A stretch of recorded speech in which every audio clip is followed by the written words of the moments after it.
Hi, இன்னைக்கு chapati with chicken butter masala எப்படி செய்யுதுன்னு பார்க்கலாமா? இது ரெண்டுமே செம்ம டேஸ்ட்டாக இருக்கும். ஹெவன்லி காம்போவாக இருக்கும். வாங்க எப்படி செய்யுதுன்னு பார்க்கலாம். ஒரு பேனில் பட்டர் போட்டு நம்ம ஆல்ரெடி மேரினேட் பண்ண சிக்கனை போட்டு நல்லா மிக்ஸ் பண்ணிக்கலாம். அதுக்கப்புறமா ஒரு பேனில் எண்ணெய் ஊற்றி சோம்பு போட்டு குட்டி குட்டியாக கட் பண்ண வெங்காயம் போட்டு நல்லா கலர் மாறினதுக்கப்புறம் இஞ்சி பூண்டு பேஸ்ட் போட்டு அந்த பச்சை வாசனை போகிற அளவுக்கு மிக்ஸ் பண்ணிக்கோங்க. அடுத்து குட்டி குட்டியாக கட் பண்ண தக்காளியை போட்டு நல்லா மிக்ஸ் பண்ணிவிட்டு தேவையான அளவு உப்பு, மல்லித்தூள், மிளகாத்தூள், தனியாத்தூள் இது 3யும் போட்டு நல்லா மிக்ஸ் பண்ணிக்கோங்க. இதோட பச்சை வாசனையும் போகணும்.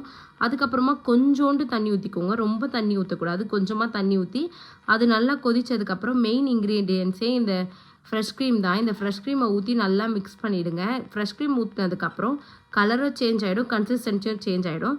அப்போ நம்ம ஆல்ரெடி ஃப்ரை பண்ணி வச்சுருந்த சிக்கனை போட்டு நல்லா கொதிக்க விடுங்க.